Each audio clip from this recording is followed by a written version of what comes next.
अरे ते बोल आवाज. सच्चिदानंदरूपाय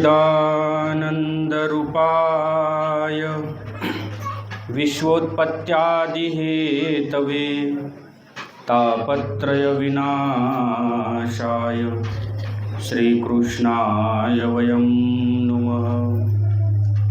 श्रीकृष्णाय वयं नमः. श्री गोपाल कृष्ण महाराज की जय.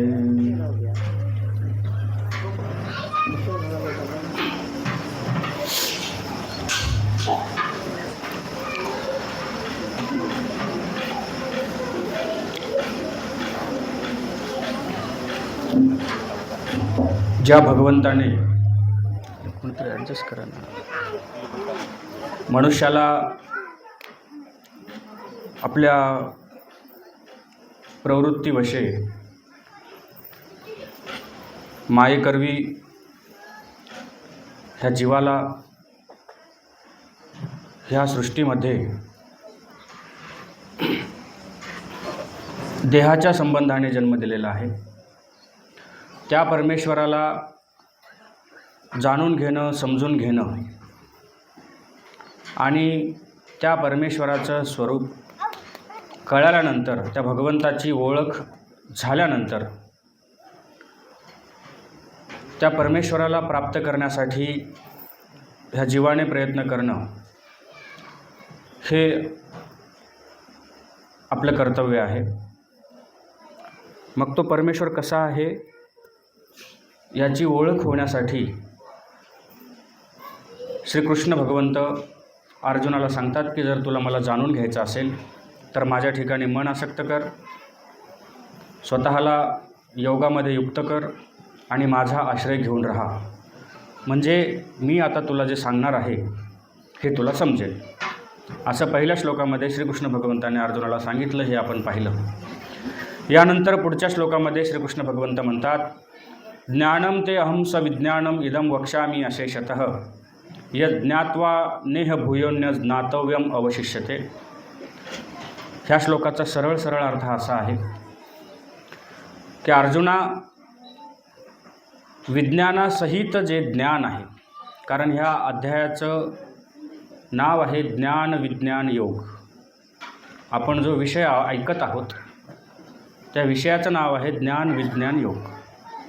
मग ज्ञान विज्ञान योग कशाला म्हणायचं हे या श्लोकामध्ये श्रीकृष्ण भगवंताने अर्जुनाला सांगितलं की ज्ञानम ते अहम सविज्ञानम, विज्ञानासहित जे ज्ञान आहे ते ज्ञान मी तुला अशेषतः, म्हणजे काहीही शिल्लक न ठेवताना तुला सांगतो. जे सांगितल्यानंतर किंवा जे तुला समजल्यानंतर समजण्यासारखं काहीही शिल्लक राहणार नाही असं ज्ञान मी तुला प्रतिपादन करणार आहे. म्हणून ते लक्षपूर्वक तू ऐक, असं श्रीकृष्ण भगवंत अर्जुनाला सांगत आहेत. तुमचं सर्वांचं लक्ष विचलित वाटतं आहे मला, माझ्याकडे काही तुमचं लक्ष नाही. काय आहे का आजूबाजूला? आणि म्हणून जे ज्ञान विज्ञानासहित तुला सांगितल्यानंतर इतर काही जाणण्याचं शिल्लक राहत नाही असं मी तुला सांगणार आहे, ते तू लक्षपूर्वक ऐक, असं श्रीकृष्ण भगवंत अर्जुनाला सांगतात. मग ज्ञान कशाला म्हणायचं आणि विज्ञान कशाला म्हणायचं हा गुंता पहिले सुटणं फार गरजेचं आहे. कारण ज्याविषयी आपण ऐकत आहोत, जो विषय आपण ऐकत आहोत त्या विषयाचा अर्थ आपल्याला समजणं गरजेचं आहे. ज्ञान कशाला म्हणायचं हे सांगत असताना महानुभाव संप्रदायातील तत्त्वज्ञानी भाष्यकार ज्ञानाची व्याख्या करत असताना जसं सर्वज्ञ श्री चक्रधर स्वामींनी सांगितलेलं आहे की जे जैसे असे ते तैसे जाणीजे ते ज्ञान. एखादी वस्तू जशी आहे यत् तस्मात् ज्ञातव्यम, जे जसं आहे ते तसं जाणणे त्याला ज्ञान असं म्हणतात. उदाहरणार्थ हे नारळ आहे आणि याला जर तुम्ही आंबा म्हटलं तर ते अन्यथा ज्ञान होईल. नारळाला नारळ म्हणूनच जाणणे याला ज्ञान म्हणायचं. ही ज्ञानाची व्याख्या झाली. विज्ञान म्हणजे काय तर विशेषेण म्हणजे विशेष प्रकारचं ज्ञान, ज्ञानच परंतु विशेष प्रकारचं, जे सर्वसामान्य माणसाला होत नाही, जे सर्वसामान्यांना नसतं, ते विशेष प्रकारचं ज्ञान, त्याला विज्ञान असं म्हटलेलं आहे. जसं आपण व्यवहारामध्ये जगतो, परंतु व्यवहारात जगत असताना आपल्या आजूबाजूला असलेल्या ज्या काही वस्तू आहेत, ज्या काही गोष्टी आहेत, ह्या कशापासून बनलेल्या आहेत, यामागची त्या वस्तूला बनवणारी मूलद्रव्य कोणती, ती कोणत्या अवस्थेतली आहेत, द्रव अवस्थेतली आहेत का स्थायू अवस्थेतली आहेत का वायू अवस्थेतली आहेत, ह्याचं इत्थंभूत ज्ञान जो विषय आपल्याला देतो त्याला आपण विज्ञान असं म्हणतो. तसं अध्यात्माच्या दृष्टीने विज्ञान शब्दाचा अर्थ विशेष प्रकारचं ज्ञान, जे ह्या मनुष्याला त्याच्या जन्ममरणाच्या फेऱ्यातून मुक्त करून परमेश्वराचं नित्य शाश्वत असं पद प्राप्त करून देणारं आहे, असं ज्ञान, म्हणून त्याला विज्ञान असं म्हटलेलं आहे. हेच सगळं ज्ञान आणि विज्ञान ह्या 7व्या अध्यायामध्ये श्रीकृष्ण भगवंताने अर्जुनाला सांगितलेलं आहे. ह्याचं स्पष्टीकरण ह्या श्लोकात श्रीकृष्ण भगवंतांनी केलेलं आहे. ह्या पुढचा श्लोक आहे, मनुष्याणां सहस्रेषु कश्चित् यतति सिद्धये यतताम अपि सिद्धानां कश्चिन् मां वेत्ति तत्वतः.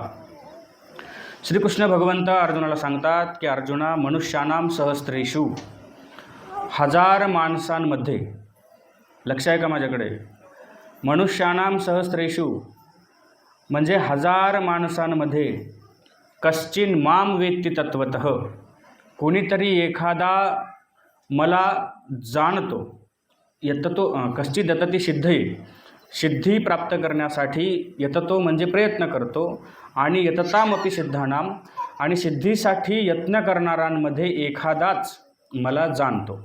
आलं का लक्षात? हजार माणसामध्ये एखादा मला जाणण्याचा प्रयत्न करतो, आणि मला जाणण्याचा प्रयत्न करणाऱ्यांमधला एखादाच मला जाणतो. म्हणजे भगवंताला जाणणं एवढं सोपं नाही. आपल्यातला कुणीही उठला आणि म्हटलं की मला भगवंताला जाणायचं आहे, म्हणजे समजून घ्यायचं आहे, तर ते समजणं एवढं शक्य नाही. म्हणून श्रीकृष्ण भगवंतांनी इथं स्पष्टीकरण केलेलं आहे की मनुष्याणां सहस्रेषु, हजार माणसांमध्ये. मला या श्लोकामध्ये सर्वात महत्त्वाचा शब्द वाटतो की मनुष्याणां सहस्रेषु कश्चित् यतति सिद्धये यततामपि सिद्धानां कश्चिन् मां वेत्ति तत्वतः. याच्यामध्ये मनुष्याणां हा शब्द मला फार विशेष वाटला. श्रीकृष्ण भगवंत केवळ हजारांमध्ये एखादा असंही म्हणू शकले असते, हजारांमध्ये एखादा सिद्धीसाठी यत्न करतो असंही म्हणू शकले असते, पण हजार माणसांमध्ये म्हणजे विशेषत्वाने इथं माणसाचा उल्लेख भगवंताने केलेला आहे. म्हणजे इतर प्राणी मात्रात नाही, तर मनुष्य योनीमधल्या हजार लोकांमधला एखादा मला जाणण्यासाठी प्रयत्न करतो. मग इथं माणसाचा उल्लेख करणं भगवंताला महत्त्वाचं वाटलं. याचं कारण हे आहे की समजा ज्या काळामध्ये श्रीकृष्ण भगवंताचा अवतार झाला होता त्या काळामध्ये माणसं होती, पण आता आपण ज्या काळामध्ये ह्या गीतेवरचं व्याख्यान करत आहोत या काळामध्ये माणसं राहिलेली नाहीत. लक्ष आहे ना माझ्या बोलण्याकडं? ज्या काळात श्रीकृष्ण भगवंताने अर्जुनाला गीता सांगितली त्या काळातली माणसं ही माणसं होती, पण आता ज्या काळात आपण गीतेवरती व्याख्यान करत आहोत या काळामध्ये माणसं राहिलेली नाहीत. मग तुम्ही म्हणाल माणसं राहिली नाहीत तर काय माणसाचा कुत्रा झाला का, माणसाचा बैल झाला का? नाही. दिसायला आणि अवयवांनी युक्तत्वी पाहायला गेलं तर तो माणसासारखाच आहे, परंतु त्याच्यातली वृत्ती माणसाची राहिलेली नाही. लक्षात घ्या, राष्ट्रसंत तुकडोजी बाबा एका ठिकाणी त्यांच्या भजनामध्ये असं म्हणतात की माणूस द्या मज माणूस द्या भीक मागता प्रभू दिसला. तुकडोजी बाबा म्हणतात की मला देव दिसला. देव सरासरी कोणाला दिसत नाही, तुमच्या आमच्यासारख्याला जर नाहीच नाही. मग तुकडोजी बाबा म्हणतात की मला देव दिसला. मग दिसला तर तो काय करत होता? एखादा माणूस तुम्हाला दिसला तो कोणतरी अवस्थेमध्ये दिसतो. एकतर तो दात घासत बसलेला असतो किंवा खुर्चीत निवांत बसलेला असतो, तो मोबाईल पाहत बसलेला असतो, काहीतरी क्रिया करत असतो तो. मग प्रश्न असा आहे की तुकडोजी बाबांना देव दिसला, मग तो काय करत होता, कोण्या अवस्थेमध्ये होता? तर तुकडोजी बाबा ते तुम्ही विचारण्या अगोदरच सांगतात, माणूस द्या मज माणूस द्या भीक मागता. तो माणूस द्या अशी भीक मागत होता. अशा अवस्थेमध्ये मला देव दिसला. मग मला आश्चर्य वाटतं, जर मला अशा अवस्थेत देव दिसला असता तर मी म्हटलो असतो की आज भारताची लोकसंख्या 150 कोटीच्या वर गेलेली आहे. एवढी माणसं आज भारतामध्ये आहेत. आणि मग एवढी माणसं असल्यानंतर ह्याच्यातला कुठलाही माणूस आणि कितीही माणसं घेऊन जा, जेणेकरून काय होईल की आमच्या भारतातली लोकसंख्या कमी होईल. लोकसंख्या वाढल्यामुळं प्रदूषणं वाढलेत, माणसांची गर्दी वाढली आणि त्यामुळे एवढी माणसं नको आहे तिथे. एवढी लोकसंख्या नाही पाहिजे आम्हाला, घेऊन जा किती माणसं घेऊन जायची. कदाचित तुकडोजी बाबाही असंच म्हटले असते, परंतु त्याच वेळेस भगवंताने असं म्हटलं की कुत्रे मेंढरे जंबुक डुकरे बहुत असती पण काय करू. की अरे बाबा, मला माणसं दिसतात पण कोण्या अवस्थेमध्ये? कुत्रे मेंढरे जंबुक डुकरे बहुत असती पण काय करू. माणसं आहेत पण कोण्या अवस्थेमध्ये आहेत? कुत्र्याच्या अवस्थेमध्ये आहेत. म्हणजे कसे? कुत्रा कसा असतो? आम्ही लहान होतो, दुसऱ्या इयत्तेमध्ये असताना आम्हाला एक पाठ होता लोभी कुत्रा नावाचा. तो कुत्रा, त्याला एक भाकरी सापडते कुठेतरी, ती भाकरी आपल्या तोंडामध्ये घेऊन तो गावाच्या बाहेर जातो. कारण कुत्र्याला सवय असते, त्याला एखादी खाण्याची वस्तू सापडली की तो जागेवर खात नाही, कारण त्याला भीती असते दुसरा कुत्रा येईल आणि तो हिसकावून घेईल, त्यासाठी भांडण होईल. म्हणून तो काय करतो, कुठेतरी दूर जातो आणि दूर जाऊन एकांतात जाऊन तो ती भाकर खातो. तशी त्या कुत्र्याला भाकर सापडली आणि तो कुत्रा ती भाकर घेऊन गावाच्या बाहेर गेलेला आहे, निवांत ठिकाण शोधण्यासाठी, ती भाकर खाण्यासाठी. एका तलावाच्या काठावरती तो गेला आणि त्या तलावाच्या काठावरती जाऊन तो उभा राहिला. उभा राहिल्यानंतर त्याला स्वतःचंच प्रतिबिंब त्या तलावातल्या पाण्यामध्ये दिसल्यानंतर त्याला असं वाटलं की हा दुसरा कुत्रा आहे आणि त्याच्याही तोंडामध्ये भाकर आहे. आता जाणून बुजून कुत्राच, जसं इतर कुत्रे त्याची भाकर हिसकावली असती म्हणून तो बाहेर गेला, तसं त्या दुसऱ्या कुत्र्याच्या तोंडातली भाकर पाहिल्यानंतर यालाही त्याची भाकर घेण्याचा मोह आवरला नाही. आणि म्हणून माणसं जसं भांडणं करतात तसं कुत्रे एकमेकांवरती भुंकतात, चावतात, तसं त्यानं त्या कुत्र्याच्या तोंडातली भाकर पाहिल्यानंतर ती भाकर मिळवण्यासाठी भुंकायला लागला. आणि त्या कुत्र्याने स्वतःची भाकर आपल्या स्वतःच्या तोंडात धरली होती. जसं त्यानं भुंकण्यासाठी तोंड उघडलं तसं काय झालं असेल, त्याच्या तोंडातली भाकरसुद्धा त्या तलावामध्ये पाण्यामध्ये पडली. म्हणजे दुसऱ्याची मिळवण्याच्या हव्यासापोटी स्वतःची भाकरसुद्धा हा कुत्रा गमावून बसला. लक्षात आलं का? स्वतःजवळ होतं, परंतु दुसऱ्याचं घेण्याच्या नादामध्ये हा कुत्रा स्वतःचीही भाकर गमावून बसला. ह्या गोष्टीतला उद्देश तुमच्या लक्षात आला का? की स्वतःजवळ आहे, स्वतःला पुरेल इतकं आहे, परंतु तरीही सुद्धा लोकांचं लुबाडण्याची सवय आजच्या माणसाला लागलेली आहे. म्हणून तुकडोजी बाबा म्हटले की कुत्रे मेंढरे जंबुक डुकरे बहुत असती पण काय करू. कुत्र्याच्या वृत्तीची माणसं, श्वानाच्या वृत्तीची माणसं आज समाजामध्ये आपल्याला आजूबाजूला दिसतात. स्वतःचं पुरेसं असून, स्वतःकडे जे आहे हे भरपूर असून देखील दुसऱ्याचं कसं मला लुबाडता येईल, दुसऱ्याचं कसं मला हिसकावून घेता येईल, ह्या अतृप्तीनं मनामध्ये कलह निर्माण झालेली माणसं आपल्याला आजूबाजूला बघायला भेटतात. कुत्रे, त्यानंतर मेंढरे, मेंढरासारखी माणसं. मेंढरं कशी असतात माहीत आहे तुम्हाला? एक पुढे असतो त्याच्या पाठीमागे सगळे जातात. तो पुढचा खड्ड्यात जरी जाऊन पडला, विहिरीत जरी जाऊन पडला, तरी पाठीमागचे सगळे त्याच्या मागे जातात, त्याचं अनुकरण करतात आणि खड्ड्यात जाऊन पडतात. आताची माणसंही तशीच आहेत. एकाने केलं का दुसरा तसंच करतो, दुसऱ्याने केलं का तिसरा तसंच करतो. एकानं KBCमध्ये पैसे भरले, दुसऱ्यानं भरले, तिसऱ्यानं भरले का चौथ्याने भरले आणि सर्वांचे पैसे वाया गेले. म्हणजे पुढे चालणारा कसा आहे हे आपण बघत नाही. मी तुम्हाला धांदूलदादाची गोष्ट सांगितली होती, आठवते का तुम्हाला? त्या हत्तीच्या शेपट्याला धरलं. पुढचा कसा आहे माणसं बघत नाहीत, फक्त त्याच्या मागं जायचं. पुढच्याचा निर्धार किती पक्का आहे, पुढच्याचा विचार किती पक्का आहे हे माणसं पाहतच नाहीत. फक्त आपण कुणाच्या मागं जातो, जाणाऱ्यांची गर्दी वेगळी असते. एखादा राजकारणी आला, एखादा पुढारी गावात आला की त्याच्या मागं जाणाऱ्यांची गर्दी वेगळी असते. एखादा साधू गावात आला की त्याच्या मागं जाणाऱ्यांची गर्दी वेगळीच असते. अजून कुणी एखादा सिनेमातला अभिनेता आला की त्याच्या मागं जाणाऱ्यांची गर्दी वेगळी असते. पण मागं जाणारी माणसं जागोजागी आहेत. कुणाच्या तरी मागे जाणारी माणसं या समाजात तुम्हाला भेटतात. ही माणसं मेंढराच्या वृत्तीची आहेत.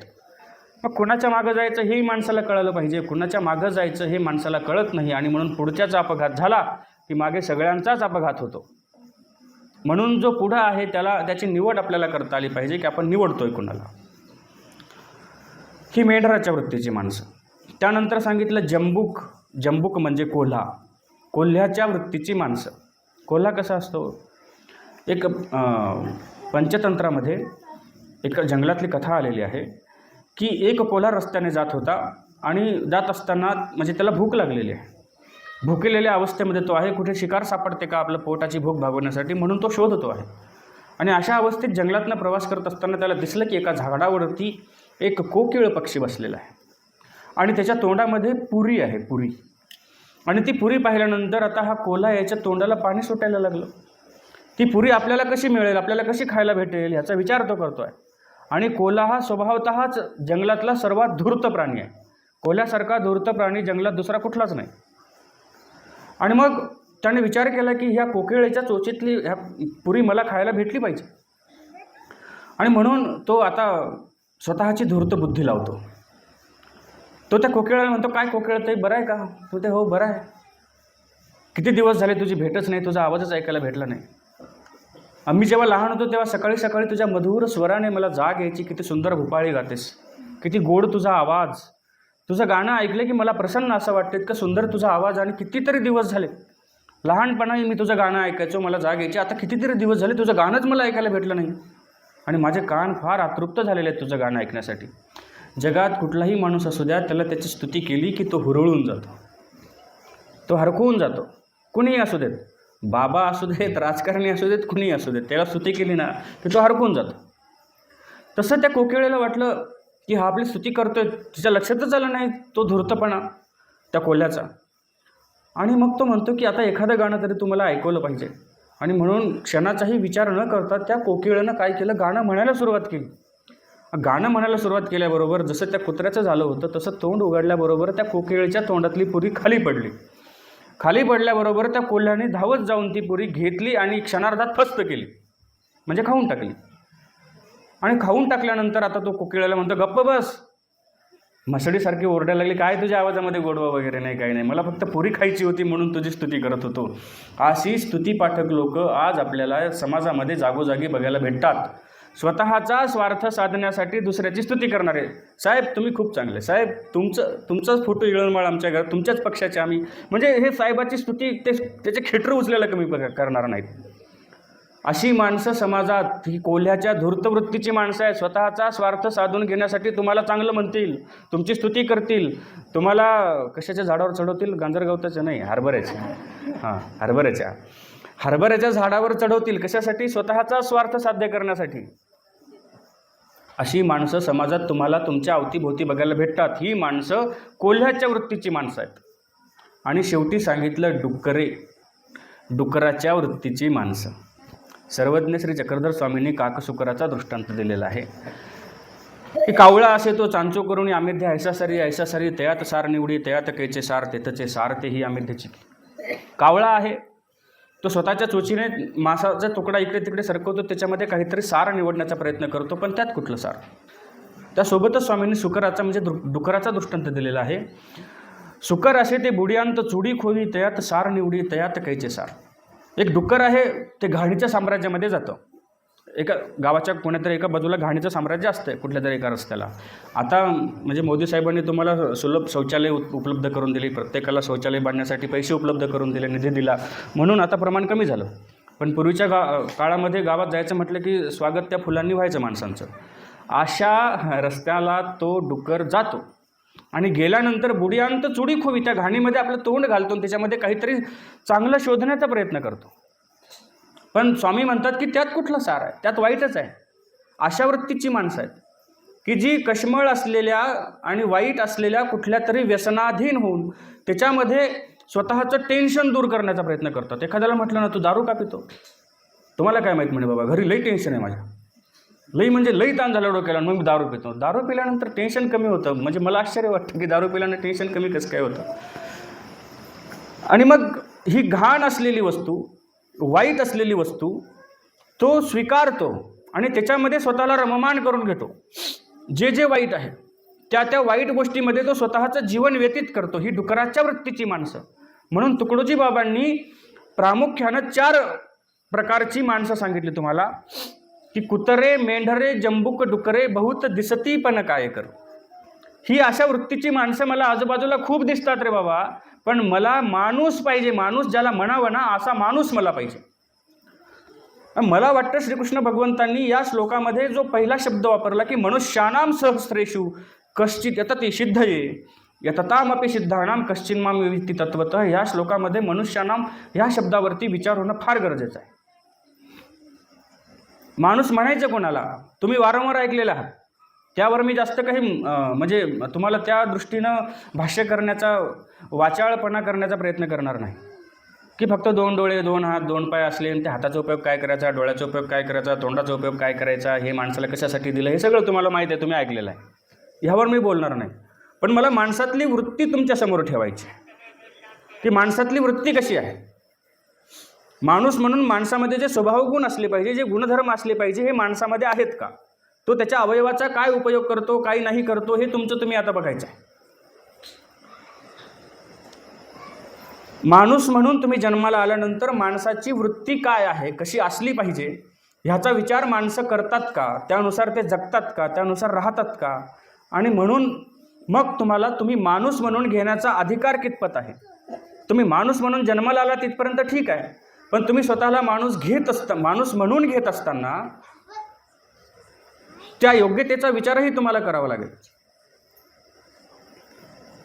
एका ठिकाणी एका हिंदी कवीने असं म्हटलेलं आहे की माणूस होना कठीण है साधू कहा से होय. माणसाने जन्माला आल्यानंतर देवाची प्राप्ती करण्यासाठी संत झालं पाहिजे, साधू झालं पाहिजे, ही संकल्पना तुम्हाला धर्मशास्त्रानं सांगितली. पण चला आपण हे थोडंसं बाजूला ठेवू. साधू होणं, संत होणं ही फार पलीकडची प्रक्रिया आहे. सर्वात पहिले काय आहे की माणूस होणं कठीण है. माणूस होणं सगळ्यात अवघड गोष्ट आहे मायबापू, लक्षात घ्या. आपण माणूस म्हणून जन्माला आलोत खरं, पण ही माणसाचा जन्म शेवटाला लावत असताना आपण माणूस म्हणून जगतोत किती, ह्या जीवनाला आपण माणूस म्हणून पाहतोत किती या जीवनाकडे, आणि जीवनातलं एक एक पैलू, आपल्या जीवनातलं एक एक क्षण माणूस म्हणून माणसाच्या भूमिकेतनं आपल्याला जगता येतो का, हा सर्वात मोठा यक्ष प्रश्न आहे. परंतु हा प्रश्न आपल्याला पडतच नाही. ह्या दृष्टीनं विचार करण्याची वृत्ती आपल्यात कधी निर्माण होतच नाही. माणूस म्हणून समाजात जगणं हे कठीण. चला ठीक आहे, आपण हाही थोडासा विषय पलीकडे सोडूयात. आपण आपल्या घरामध्ये जगत असताना आपल्या जबाबदाऱ्या, आपली कर्तव्य ही तरी आपण पार पाडतोत का? एका आईचा मुलगा म्हणून आपण आईवरती किती प्रेम करतो. जेव्हा आई शेवटच्या अवस्थेमध्ये आहे, म्हातारपणामध्ये आहे, ती शेवटच्या काही घटका मोजत आहे, ती आजारी पडलेली आहे, तिला आता स्वतःकडून उठणं होत नाही, बसणं होत नाही. खेड्यापाड्यातली माणसं होता, पण आपण आईची सेवा शुश्रूषा करतो, हे मला मान्य आहे.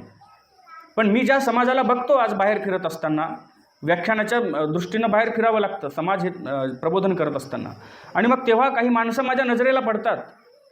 स्वतःची आई आजारी आहे, ती मृत्यूशय्यावरती पडलेली आहे, त्या मुलाला मात्र त्या आईची अजिबात काळजी नसते. मी अशीही माणसं पाहिली की जी विदेशामध्ये नोकरीसाठी गेली, शिक्षणासाठी गेली, इकडे आई मृत्यू झालेला आहे आईचा, तरीही सुद्धा अंत्येष्ठीला, अंत्यविधीला त्या ठिकाणी ती मुलं येत नाहीत. परस्परे त्यांच्या आईचा अंत्यविधी त्या ठिकाणी केला जातो. आणि मग अशा वृत्तीची माणसं की ज्यांना आपल्या घरातल्या स्वतःच्या आईविषयी प्रेम राहिलेलं नाही, बहिणीविषयी प्रेम राहिलेलं नाही, स्वतःच्या भावावरती प्रेम राहिलेलं नाही. वाटणी झाल्यानंतर स्वतःचं प्रत्येकाचं शेत स्वतंत्र वाटून दिल्यानंतरही एकमेकाचा धुरा खिसणारी माणसं, ह्यांना स्वतःच्या भावाची भूमिका एकमेकांना शुद्धतेनं आणि निर्मळतेनं प्रामाणिकपणे पार पाडता येत नाही. ही माणसं होतील केव्हा हा प्रश्न पडतो. तुम्हाला तुमची नाती व्यवस्थित प्रामाणिकपणे पार पाडता येत नाही, तर मग माणुसकीची भूमिका आपण कधी पार पाडणार आहोत. आणि म्हणून श्रीकृष्ण भगवंताने आवर्जून म्हटलेलं आहे की मनुष्यानाम सहस्रेषु, माझ्याकडे येणारी 1000 माणसं जेव्हा प्रयत्न करतात सिद्धी प्राप्त करण्याचा, त्यातला एखादा मला जाणतो. मग इथं माणूस पदाचा प्रामुख्यानं आणि विशेषत्वाने उल्लेख करण्याचा हेतूच तो आहे की तुम्हाला माणूस कळायला पाहिजे, माणूस कशाला म्हणायचे याचा विचार झाला पाहिजे. माणसातली एक एक गोष्ट जी माणसात असायला पाहिजे ती आपण हरवत चाललेलो आहोत. दया असेल, माया असेल, करुणा असेल, सहिष्णुता असेल, परोपकार असेल, प्रेम असेल, बंधुता असेल, ही एक एक गोष्ट, एक एक पैलू आपण आपल्यातला हरवत चाललेलो आहोत. आपल्यात माणूस पण शिल्लक राहिलेला नाही. आपण प्रामाणिकपणाचं जर उदाहरण द्यायचं असेल तर कोणाचं उदाहरण देतो? कुत्र्याचं उदाहरण देतो. कुत्र्यासारखा प्रामाणिक प्राणी नाही. असं आपण सांगतो. आपण माणसाचं उदाहरण देतो का? माणसासारखा प्रामाणिक प्राणी नाही असं कोणी म्हटलं का? नाही म्हणत. आपण म्हणतो सगळ्यात प्रामाणिक प्राणी जर कुठला असेल तर कुत्रा. अहो, कुत्रा प्रामाणिक राहिला, पण माणसं प्रामाणिक राहिले नाहीत, दिलेला शब्द पाळत नाहीत. हरिश्चंद्राच्या स्वप्नामध्ये त्यांनी दान दिलं आणि ते वास्तवामध्ये त्यांनी मान्य केलं की मी स्वप्नामध्ये दान दिलं होतं म्हणून हे दान मला द्यायला पाहिजे. इतकी प्रामाणिक माणसं आपल्या संस्कृतीमध्ये होऊन गेली. आपण देतो म्हटलेलं देत नाही. मी बऱ्याचशा कार्यक्रमासाठी वर्गणीसाठी काही लोकांकडे जातो. बाबा, कारण लोक जमलेले असतात, लिहा आमचे 5,000, लिहा आमचे 10,000, मोठेपणानं शब्द देतात आणि त्याच्या घरी 10 वेळेस चक्रा मारावं लागतात. तुमचा आकडा 10,000चा आहे, कधी देता? देऊ ना, थांबा ना थोडंसं. सोयाबीनची थोडीशी घाळण चालली आमच्या सध्या कामात आहेत.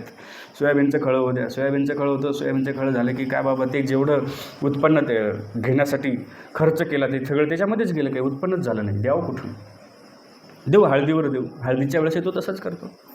आपण देतो म्हटलेलं आपल्याला देणं होत नाही. एवढं जाऊ द्या, आपण लोकांकडनं उसने घेतलेले, उधार घेतलेले पैसे त्या देणारालाच भिकाऱ्यासारखे मागावे लागतात. त्यालाच संकोच वाटतो, मागू की नको, मागू की नको. पण हा काय पठ्ठ्या मात्र द्यायचा विषय आणि विचार करत नाही. अशी माणसं समाजात दिसतात. माणसातली एक एक गोष्ट, एक एक गुण आपण हरवत चाललेलो. मी रस्त्यानं चाललेलो होतो. एक शेतकरी त्याच्या शेतामध्ये त्याच्या म्हशीचं दूध काढण्याची तयारी करत होता. मी रस्त्याने जात असताना त्याने मला आवाज दिला, बाबा कोणीकडे चाललात, या थोडा वेळ बसा, गप्पा मारूयात. आता त्याने एवढ्या आग्रहाने बोलवलं म्हणून मी त्याच्याकडे गेलो. त्याच्या गोठ्यामध्ये एक थोडीशी तुटकी अशी बाज होती, त्याच्यावरती त्याने त्याच्याकडे असलेली गोधडी टाकली. बाबा बसा थोडा वेळ, 2च मिनिटामध्ये आता दूध काढतो आणि मग आपण थोडंसं बोलूयात, गप्पा मारूयात.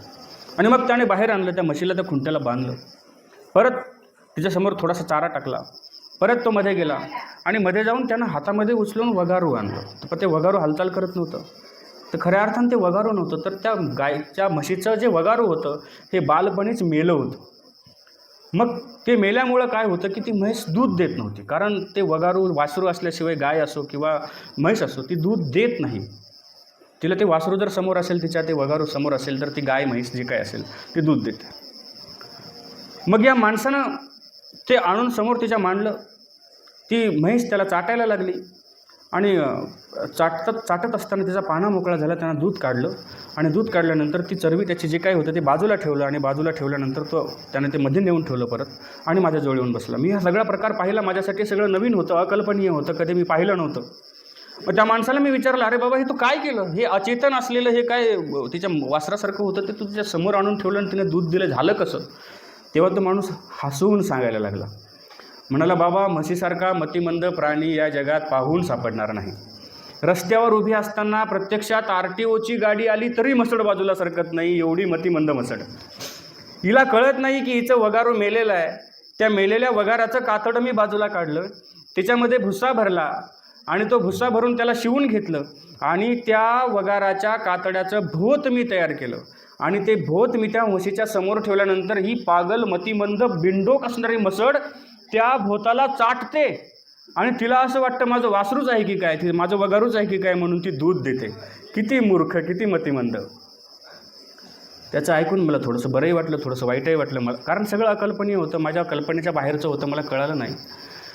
माझ्या डोक्यामध्ये तो विचार चालू होता. मी घरी आलो, संध्याकाळी जेवण वगैरे केलं आणि येऊन वेळेनुसार झोपलो आणि आश्चर्य, रात्री ठीक 12 वाजता ती म्हसड माझ्या स्वप्नात आली. लक्षात घ्या, ती म्हसड माझ्या स्वप्नात आली आणि आल्याबरोबर ती म्हटली, दंडोत बाबा. आता म्हसड काय बोलते का नाही बोलत, पण स्वप्नातली बोलते. ती म्हसड माझ्या स्वप्नात आली आणि मला बोलायला लागली, म्हणाली, दंडोत बाबा. म्हटलं, दंडोत कसं काय, माझ्या स्वप्नात कसं काय आली? ती म्हणाली, मला एक निरोप द्यायचा आहे. मला त्या माणसाशी बोलता येत नाही, कारण त्याला माणसाचीच भाषा कळत नाही, माझी भाषा कुठून कळेल, म्हणून मी तुमच्याकडे आले. मला एक निरोप तुमच्याजवळ त्या माणसासाठी द्यायचा आहे. म्हटलं, काय निरोप द्यायचा आहे, सांग तरी. तेव्हा ती म्हसड म्हटली, बाबा त्या माणसाला वाटतं मी बिंडोक आहे, मी मतिमंद आहे, मी मूर्ख आहे, मला कळत नाही. मला माहिती आहे माझं वगार, माझं वासरू मेलेलं आहे, माझं बाळ मेलं हे मला माहीत आहे. स्वतःचं लेकरू मेलेलं एका आईला कसं कळणार नाही बाबा? मला माहिती आहे माझं लेकरू मेलेलं आहे, त्याच्यामध्ये चेतना नाही, ते जिवंत नाही. पण माझ्या मेलेल्या बाळाचं कातडं मी जेव्हा चाटते ना बाबा, माझ्यातलं वात्सल्य जागं होतं, माझ्यातली ममता जागी होते, माझ्यातली माया जागी होते, माझ्यातलं मातृत्व जागं होतं. आणि माझा पाळणा मोकळा होतो. मला माहीत आहे माझं मेलेलं आहे ते बाळ, ते जिवंत नाही आहे.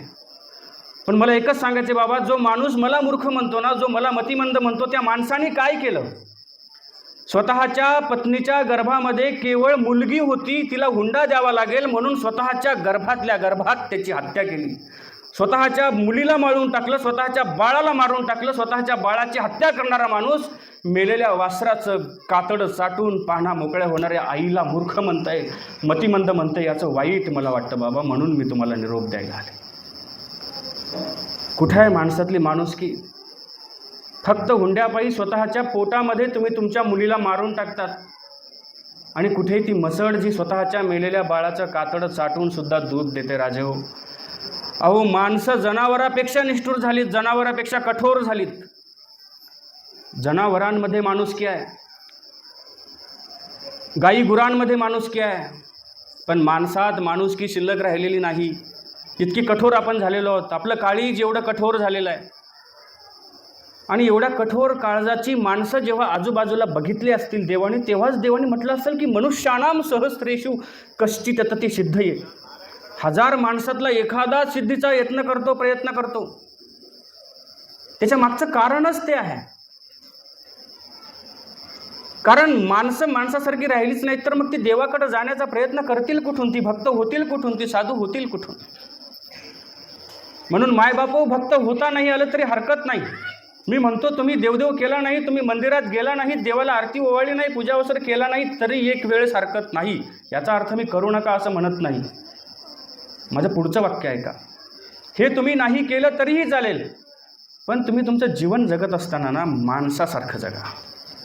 स्वतःच्या दारातला कचरा लुटून उगाच शेजारी पाहत नाही म्हणून तिच्या दारामध्ये लोटू नका. एकमेकांकडे वाईट दृष्टीनं बघू नका. बोलत असताना एकमेकाशी प्रेमाने बोला, वागत असताना एकमेकाशी सहकार्यानं वागा. हे जरी तुम्हाला करता आलं ना तरी मी म्हणतो तुम्हाला नाही मंदिरात आलात तरीही चालेल. ही देवधर्म मोक्ष मुक्ती ह्या संकल्पना ह्या तुम्ही पलीकडे ठेवलात, परंतु समाजात जगत असताना माणसासारखं समाजाच्या हिताचा विचार करून जगलात ना तरी मला वाटतं की हे तुम्हाला भगवंताकडे नेण्यासाठी पुरेसं आहे. माणूस म्हणून जन्माला आलो की माणसासारखं माणसाला जगता आलं पाहिजे, माणसासारखा विचार करता आला पाहिजे, त्याच्या ठिकाणी सदाचार सद्विचार असले पाहिजेत. पण हे अलीकडं लोप होताना आपल्याला दिसतंय. आपण प्रेमाची भाषा विसरलोत, आपण कारुण्याची दृष्टी विसरलोत, आपण काय ऐकायचं हे विसरलोत, जे करू नये ते आपण करायला लागलोत. आणि मग अशा अवस्थेमध्ये आपल्याला माणूस होणं ह्या काळामध्ये फार गरजेचं आहे. म्हणून मला ह्या श्लोकातल्या बाकी गोष्टीपेक्षा मनुष्यानाम हे पद फार महत्त्वाचं वाटलं, बोलण्यासारखं वाटलं, ह्याच्यावर विचार झाला पाहिजे असं मला वाटलं. अशा घटना जागोजागी घडत असतात, वेळोवेळी घडत असतात. आपण जेव्हा एखादा पेपर सकाळी आलेलं वर्तमानपत्र उघडतो आणि उघडल्यानंतर त्यातल्या बातम्या वाचतो, कुठेतरी अत्याचार झालेला आहे, कुठेतरी बलात्कार झालेला आहे, कुठेतरी दरोडा पडलेला आहे, कुठेतरी चोरी झालेली आहे, कुठेतरी अपघात झालेला आहे. ही प्रकरणं दररोजच्या वर्तमानपत्रामध्ये आहेत. एकाही दिवसाचं वर्तमानपत्र असं नाही की ज्याच्यामध्ये अत्याचाराची घटना नाही, बलात्काराची घटना नाही, दरोड्याची घटना नाही, कोणाला तरी लुटल्याची लुबाडल्याची घटना नाही. असं एकही वर्तमानपत्र तुम्हाला सापडणार नाही, एकाही दिवसाचं सापडणार नाही. तुम्ही टी व्हीवरती बातम्या पाहत असाल, पण त्या बातम्यांमध्ये तुम्ही पहा की त्याच्यामध्ये कुठेतरी तुम्हाला अशा झालेल्या घटना, अत्याचाराच्या घटना, बलात्काराच्या घटना, अपहाराच्या घटना तुम्हाला ठिकठिकाणी ऐकायला पाहायला भेटणार आहेत त्या बातम्यांमध्ये. आणि अशी अवस्था या समाजाची झालेली आहे. ह्या समाजातल्या माणसामध्ये माणूस पण शिल्लकच राहिलेला नाही. आणि मग ही माणसं जेव्हा माणसं होतील ना तेव्हा भगवंताला जाणण्याचा यत्न करतील. पण जर तुम्ही माणूसच झाला नाहीत तर मग भगवंताला जाणण्याचा यत्न करण्याचा प्रश्नच उद्भवत नाही. लक्षात घ्या, सुरुवातीला आपल्याला माणूस व्हावं लागेल. साधू संतांचे विचार, साधू संतांचं म्हणणं हे आपण थोडंसं अंतरावरती टाकूयात. तुमच्या आमच्यातली एक सर्वसामान्य बाई, सर्वसामान्य स्त्री बहिणाबाई चौधरी नावाची एक कवयित्री आपल्याला प्रश्न विचारते की अरे मानसा मानसा कधी होशील माणूस, लोभापायी झाला माणसाचा रे गाणूस.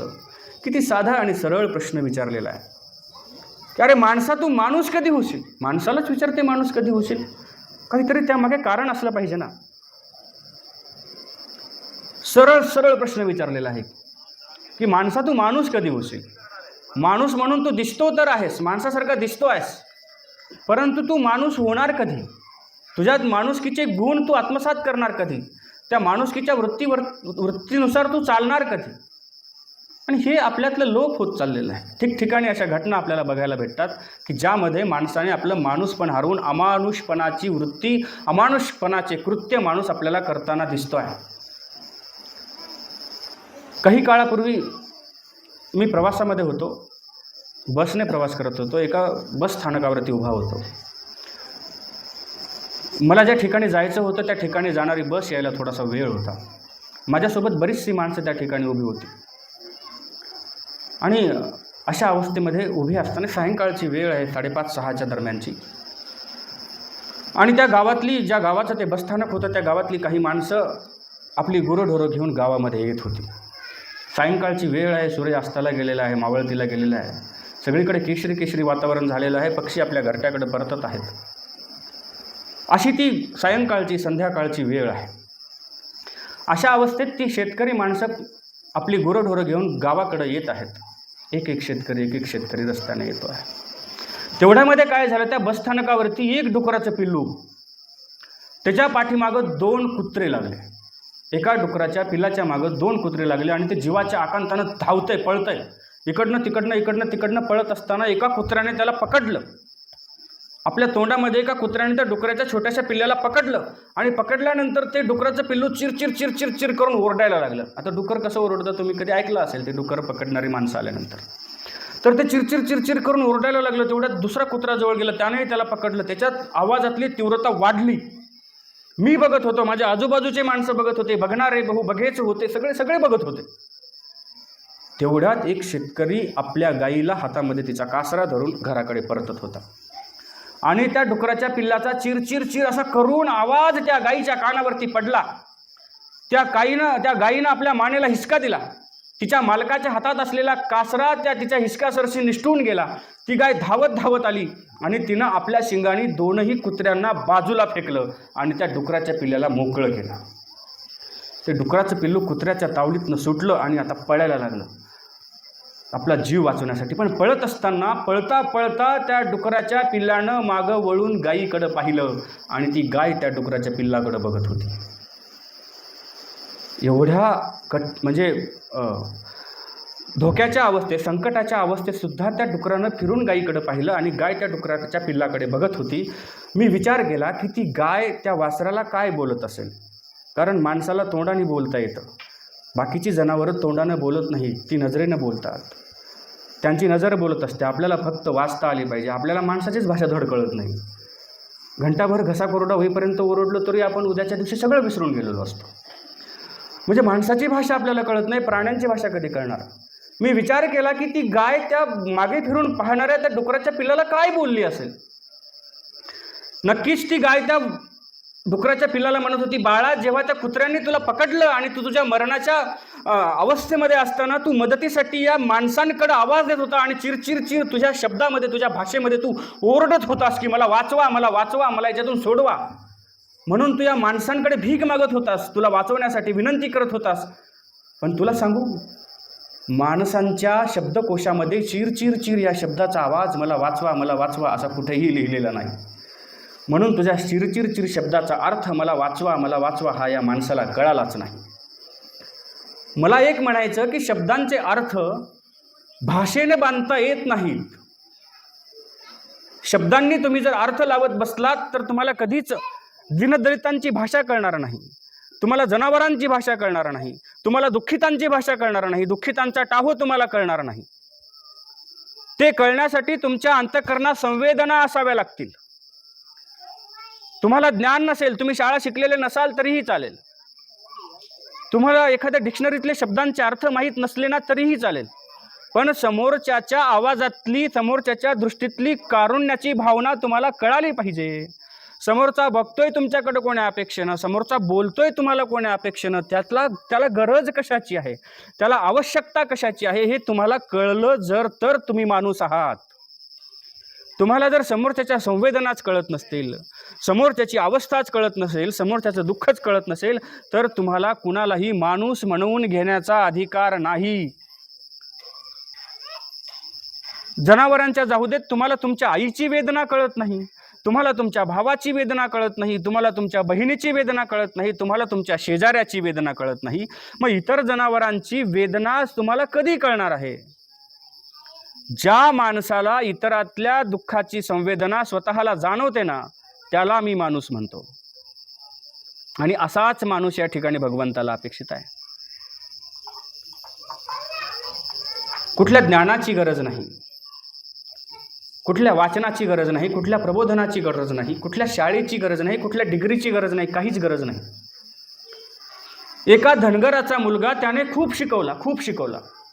शिकल्यानंतर तो फार मोठा साहेब झाला, कुठल्या तरी मोठ्या नोकरीवरती लागला. त्यानं शहरामध्ये घर बांधलं, खूप मोठं टोलेजंग घर बांधलं. घरामध्ये सगळ्या चैनीच्या वस्तू घेतल्या, सुंदर असा पलंग घेतला, त्यावरती नरम अशी गादी घेतली, घरामध्ये फ्रीज घेतलं, त्याच्यामध्ये त्याने आपल्या बाथरूममध्ये कपडे धुण्यासाठी वॉशिंग मशीन घेतलं, त्याने बघण्यासाठी एक खूप मोठा असा TV घेतला, LED घेतला, सगळ्या चैनीच्या वस्तू त्याने घेतल्या.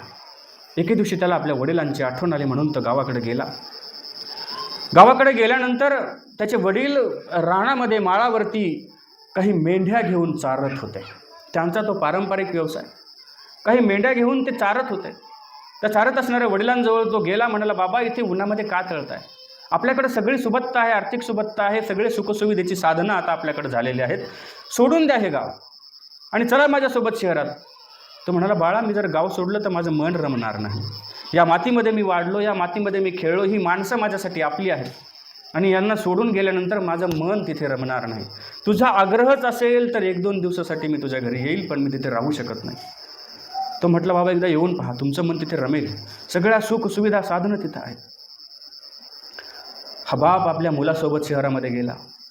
शहरात त्यानं पहिल्यांदा पाहिलं शहर, शहरच पाहिलं नव्हतं. मोठ्या 10-10, 15, 20 मजल्याच्या बिल्डिंगी त्यानं पहिल्यांदा पाहिल्या आणि तो आश्चर्य, अरे बापरे एवढं मोठं घर पहिल्यांदा त्यानं पाहिलं. तो पाहत असताना इकडनं भरकन एखादी वेगामध्ये निघून जायची कार, अरे बापरे किती जोरात गाडी पळाली. त्याला आश्चर्य वाटतंय सगळ्या गोष्टीचं. मुली मोटरसायकली चालवत होत्या, त्या स्कूटी चालवत होत्या, त्याला आश्चर्य, अरे बाई गाडी चालवते. त्याला आश्चर्य वाटतं, सगळ्या गोष्टी त्याच्यासाठी नवख्या होत्या. पहिल्यांदा तो पाहत होता, एकेका गोष्टीचं आश्चर्य पाहत तो त्याच्या घरापर्यंत पोहोचला. त्याचं घर वरती होतं, मला वाटतं 3ऱ्या-4थ्या मजल्यावरती त्याचं घर आहे. आणि आता वरती जायचं, वर कसं जायचं? त्या मुलाने एका मशीनजवळ तो गेला, त्यानं बटन दाबलं, त्या मशीनचा दरवाजा उघडला.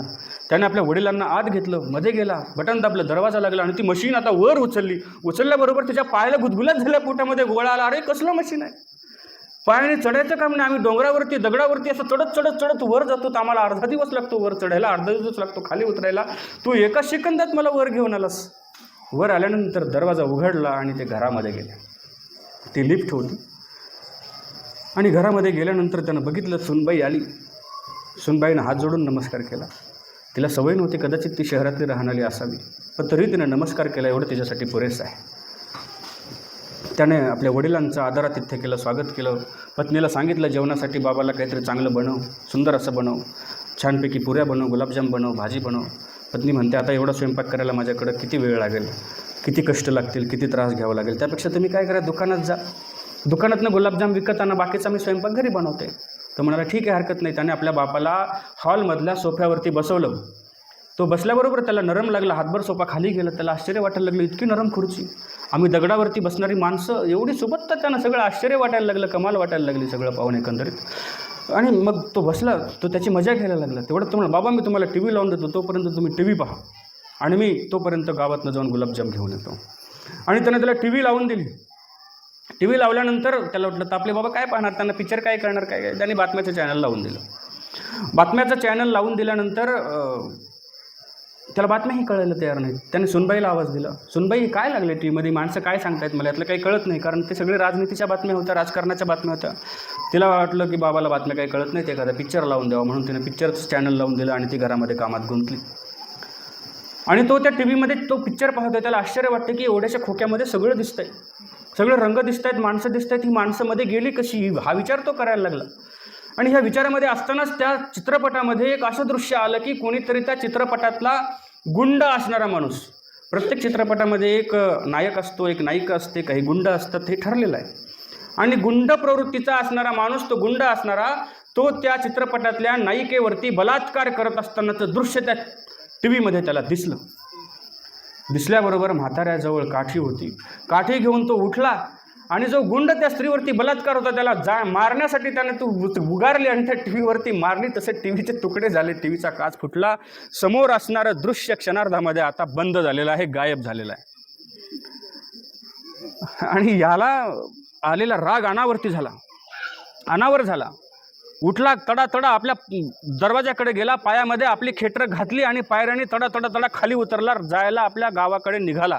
रस्त्यामध्ये मुलाने पाहिलं आपले वडील परत जात आहेत. त्याने अडवलं, बाबा कुठे निघालात? काही कळवलं नाही, काही सांगितलं नाही, काही नाही. अरे काय तुझं शहर, काय तुझ्या शहरातली संस्कृती तरी कसं म्हणावं, ती विकृतीच आहे. अरे भर दिवसा तो माणूस त्या मुलीवरती बलात्कार करतोय, अत्याचार करतोय आणि मी उघड्या डोळ्याने पाहतोय. घराघरामध्ये दृश्य चालू आहे. बाबा माझ्या खेड्यातली माणसं, माझ्या डोंगरात राहणारी माणसं, माझी जनावरं असं करत नाहीत. अरे तुमची माणसं माणसासारखी राहिली नाही, जनावरासारखी दिवसा ढवळ्या बलात्कार करायला लागली. माझी जनावरं अशी करत नाहीत. माझ्या जनावरांनाही कळतं की कोणत्या ऋतूमध्ये कसं वागलं पाहिजे. तुम्ही माणसं अशी चित्र, अशी दृश्य दिवसा ढवळ्या पाहता. तुमच्यातली माणुसकी गेली कुठं रे?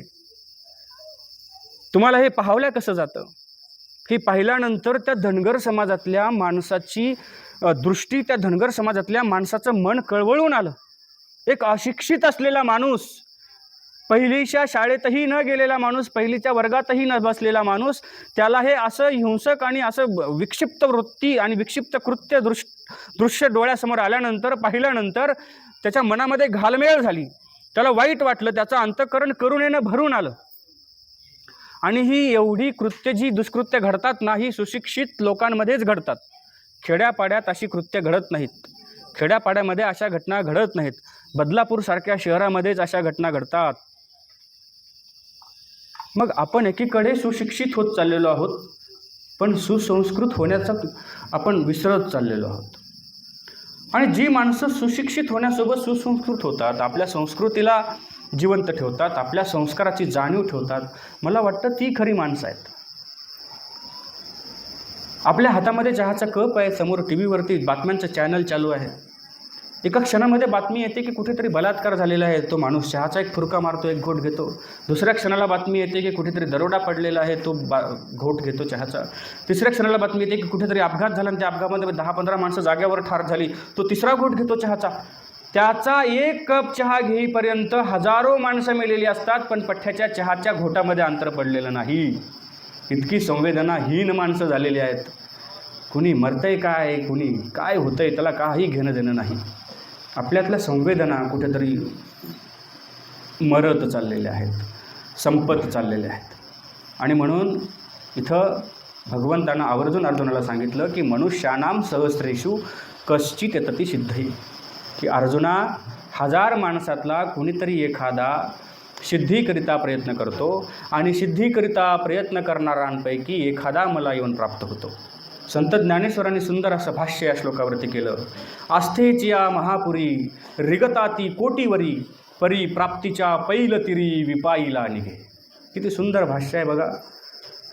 मला संत ज्ञानेश्वरांच्या प्रतिभेचा हेवा वाटतो, असूया निर्माण होते. मी जेव्हा कवी म्हणून लिहायला सुरुवात करतो एखादी कविता, तेव्हा मी संत ज्ञानेश्वरांच्या कवितेकडे बघतो. किती सुंदर सुंदर दृष्टांत दिलेले आहेत, किती सुंदर रचना केलेली आहे. एक आई आपल्या मुलाला आपलं ममत्व, आपली ममता, आपलं वात्सल्य मुक्त हस्ताने उधळते. जसा भगवंत आपल्या भक्तासाठी मोकळ्या मनानं त्याला सगळं द्यायला तयार होतो. याचं रूपक संत ज्ञानेश्वरांनी किती सुंदर लिहिलेलं आहे माऊली बघा. की पाहे पा दुभते आचिया आसा, जगची धेनुशी करीत आहे फासा, परी दोरे वीन कैसा वत्साचा बळी. आणि मला वाटतं की आता कवितेचं हे शेवटचं टोक आहे. याच्या पलीकडे एक कवी म्हणून कविता लिहिण्यासाठी काही शिल्लक उरलेलं नाही. फक्त सरळ अर्थ सांगायचा आहे की भगवंत आपल्या भक्ताला मुक्तपणाने आपला आनंद देतो. पण हे सांगण्यासाठी त्यांनी किती सुंदर रूपक, किती सुंदर उपमा दिलेली आहे, किती सुंदर दृष्टांत दिलेला आहे. पाहे पा दुभते आचिया आसा, जगची धेनुशी करीत आहे फासा. दूध काढण्यासाठी एखाद्या गाईचं, ती गाय लात मारते म्हणून माणसं काय करतात, तिला सरा घालतात आणि तिचं दूध काढतात का तिनं लात मारू नये आणि आपल्याला दूध काढता यावं. पण त्याच गाईचं दूध पिण्यासाठी जेव्हा वासराला सोडलं जातं तेव्हा तिला कुठलंही बंधन घालण्याची गरज पडत नाही, तिला सरा घालण्याची गरज पडत नाही, कारण तिच्यातली ती ममता जागृत होते. मुलाला प्रेम देण्यासाठी आईला कुठल्या बंधनाची गरज नाही, कुठल्या पैशाची गरज नाही, कुठल्या प्रलोभनाची गरज नाही, कारण मातेचे स्नेह ते नैसर्गिक, आईचं प्रेम नैसर्गिक आहे. पण मला इथं संत ज्ञानेश्वराच्या कवित्वाचं वर्णन करायचं आहे, त्यांच्या कवित्वाची उंची मला सांगायची आहे. किती सुंदर त्यांनी भाष्य केलं आहे श्लोकावरती बघा. आस्थेची या महापुरी रिगताती कोटीवरी. मला एका जणांनी प्रश्न विचारला, ही ओवी सांगितल्यानंतर प्रवचन झालं. एक जण माझ्याजवळ आला, म्हणाला बाबा भगवद्गीतेमध्ये श्रीकृष्ण भगवंत म्हणले मनुष्यानाम सहस्रेषु, म्हणजे 1000 माणसांमधला एक. आणि संत ज्ञानेश्वर आस्थेच्या महापुरी रिगताती कोटीवरी, इथं कोटी का म्हणले, म्हणजे करोड का म्हणले? श्रीकृष्ण भगवंत 1000 म्हणतात तर संत ज्ञानेश्वर कोटी का म्हणतात? म्हणजे त्यांना सहस्त्र शब्दाचा अर्थ कळाला नाही का? मी म्हटलं अरे भल्या माणसा, ज्या काळात श्रीकृष्ण भगवंतांनी भगवद्गीता सांगितली त्या काळातली माणसं कशी होती म्हणून 1000 पुरेसे होते. आजच्या काळामध्ये करोडो माणसांनी जरी प्रयत्न केला तरी त्यातला एखादाही शेवटपर्यंत जाणार नाही, म्हणून ज्ञानेश्वरांनी कोटी शब्द जाणीवपूर्वक वापरलेला आहे. किती सुंदर भाष्य आहे, आणि ते भाष्य करत असताना किती गांभीर्य त्याचं ठेवलेलं आहे, त्याच्यावरती किती सखोल विचार केलेला आहे बघा. त्या आस्थेच्या महापुरामध्ये करोडो माणसं शिरतात, परंतु प्राप्तीच्या पैल तिरी विपाईला निघे एखादाच. विपाईला म्हणजे विशेष असा मनुष्यच फक्त प्राप्तीच्या पैल तीरावर, म्हणजे एखाद्या नदीमध्ये पोहून पार जाण्यासाठी या करोडो माणसं गेले, परंतु पूर एवढा जोराचा आहे की त्यात करोडो माणसामधून एखादाच निष्णात तरबेज आणि पटाईत असलेला पोहणारा माणूस शेवटच्या टोकावरती जाऊन पोहोचतो, बाकीचे सगळे वाहून जातात.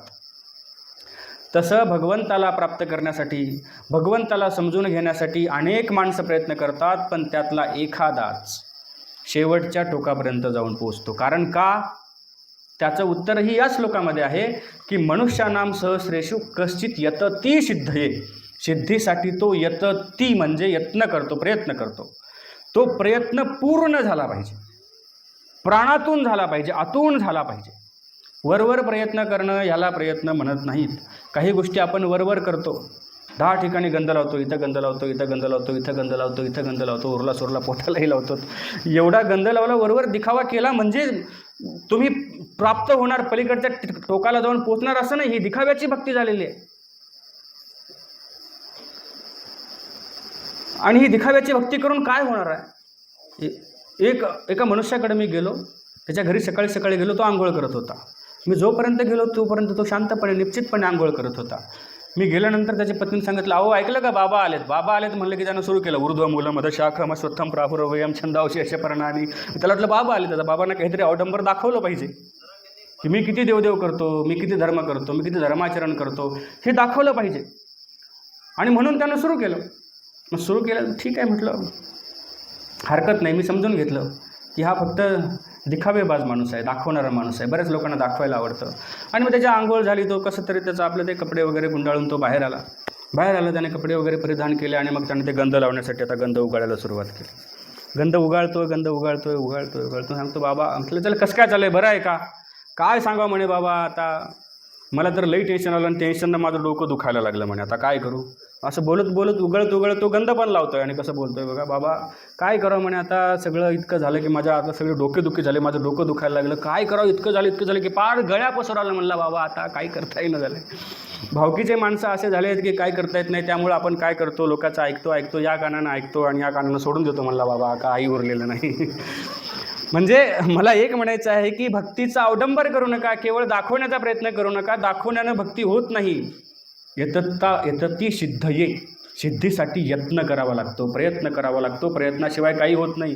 साधं पोहणं शिकायचं असेल प्रयत्न करावा लागतो, साधी सायकल शिकायची असेल प्रयत्न करावा लागतो. अहो छोट्या छोट्या गोष्टीसाठी तुम्हाला प्रयत्न करावे लागतात. भगवंताला प्राप्त करायचे माय बापू हो, त्यासाठी किती प्रयत्न करावे लागतील. आणि मग ते प्रयत्न प्रामाणिक असले पाहिजे. ज्याचे प्रयत्न जितके प्रामाणिक तो तितक्या लवकर देवाला समजू शकेल. ज्याचे प्रयत्न जितके दिखावेबाजीचे, भपकेबाजीचे, तेवढा तो उशिरा देवाजवळ जाणार, हे लक्षात घ्या. म्हणून भगवंताला समजून घ्यायचं असेल तर सुरुवातीला माणूस व्हा. माणूस झाल्यानंतर तुमचे प्रयत्न प्रामाणिक ठेवा. एवढं करा. एवढं करत असताना पुढची एक एक पायरी हळूहळू तुम्हाला समजत जाईल आणि त्यानुसार तुम्हाला देवही समजेल. ही शाश्वती मी श्रीकृष्ण भगवंताच्या शब्दामध्ये तुम्हाला देतो आणि माझी सेवा आजची वेळ अभावी या ठिकाणी थांबवतो. सर्वज्ञ श्री चक्रधर स्वामी की जय.